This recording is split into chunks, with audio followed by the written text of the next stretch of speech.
a dictionary definition of ontological, the study of the nature of origins of things.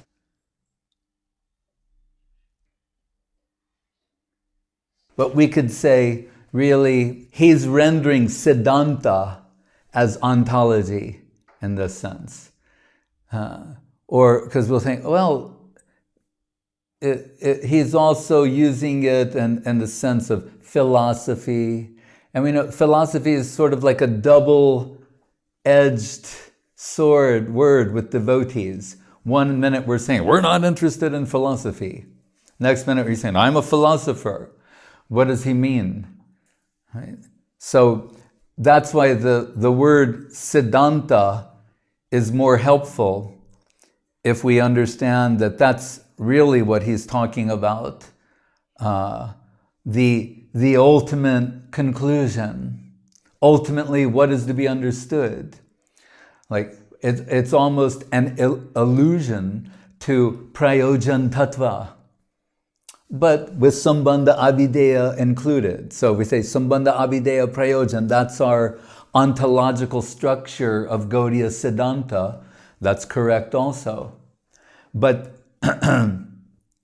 Srila Guru Maharaj, well, I wanted to say about that. So if we say, as the Charitamritam slok says, this very beautiful one, the beginning of the Ramananda Sambad, where it says, is it Sancharja Ramabhida Bhakta Meghe Bhakti Siddhanta Chayamritani.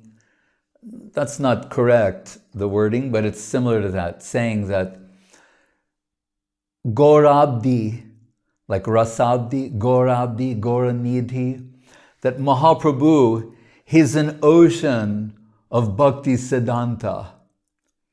Now, here, we don't think of Siddhanta as like, oh, that's like philosophy. We're talking about reality. It may on one level mean philosophical conclusions, but that's just a literary way of alluding to a representation of the ultimate reality of truth.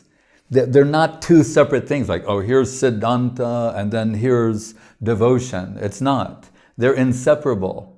But when you analyze it, you can use this terminology or various other types of terminology. Right? Just as we know, like the word yoga, it's so much used. Then what is, Samkhya yoga, Jnana yoga, Buddhi yoga, Bhakti yoga. So Guru Maharaj used to quote this one expression, as connotation increases, denotation decreases. So if we say, back to that sloka, Bhakti Siddhanta Chayamritani, they're saying Mahaprabhu is like this ocean of Bhakti Siddhanta, and Ramananda is called Bhakta Meg. Meg means cloud. So he's the devotee, is like a cloud the clouds are produced from the ocean. So from the ocean of Bhakti Siddhanta, that is Gauranga Mahaprabhu, Ramananda appeared like a cloud and then he rains back onto the ocean again. That's the first sloka of the Ramananda Sambad. So whenever Kaviraj Goswami gives some introductory sloka like that, it's really very compacted, concentrated meaning about what is to follow. Right? Because at one point, toward the end of the talk, Mahaprabhu is praising Ramananda for expressing all these wonderful things. Right? Krishna Tattva, Bhakti Tattva, Prema Tattva Sar, Leela Tattva, Rasa Tattva, something. Krishna Tattva, Radha Tattva, all of these things are described there. Mahaprabhu is praising him, and Ramananda says, really, I'm like a musical instrument, and you're playing me. You are causing me to say all of these things. So now you're praising me for what I'm saying, but you're the cause of that. So it alludes back to the sloka saying, yes, from that ocean, Ramananda's appeared like a cloud, he's raining back onto the ocean. So we could say that really ontology in this sense means the truth about reality, right? Vastava vastu, like in the beginning of the Bhagavatam, dealing with spiritual substance. But we know that spiritual substance can be expressed in a general way, in a more refined way, in a super refined way. Sometimes Srila Guru Maharaj will refer to the fifth dimension as Adhoksaja, the Adhoksaja realm, Vaikuntha, or excuse me, the fourth dimension. Fifth dimension, he'll say, is a Prakrita Lila. So there's, remember the sloka, Siddhantatas Tvaved Vedepi? When this occurs in the Bhagavatam, in the beginning of Charitamritam, Krishna's Kaviraj Goswami, why does it come out? He's doing some comparative Siddhantic analysis. So he's saying we shouldn't shy away from this.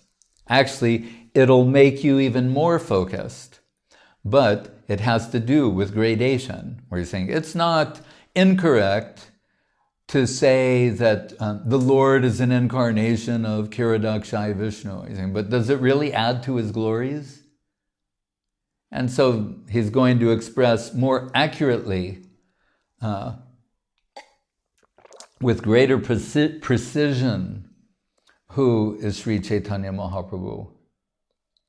Same thing on a comparative analysis between Chaitanya Bhagavat and Chaitanya Charitamritam.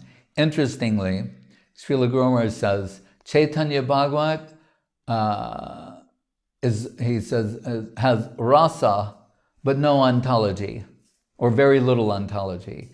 And we know there may be a handful of slokas in there. Really, if you can, it's a few. Whereas Chaitanya Charitamritam is ontologically heavy. It's Madhura Rasa literature, but you have, approximately 1,000 Sanskrit slokas, and very complex, comprehensive, like Sri Radha Krishna Pranaya Vikritir Ladini Shakti Rasmad.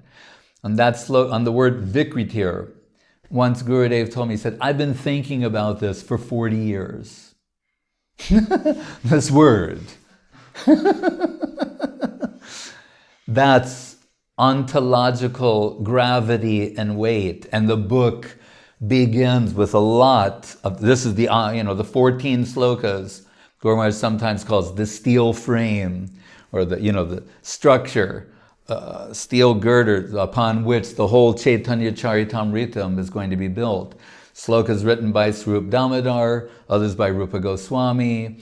Kaviraj Goswami, when he's giving his own, he's referring to the Chaitanyastakam of Rupa Goswami. These are always very siddhantically, heavily laden slokas. And then so many other things are expressed also.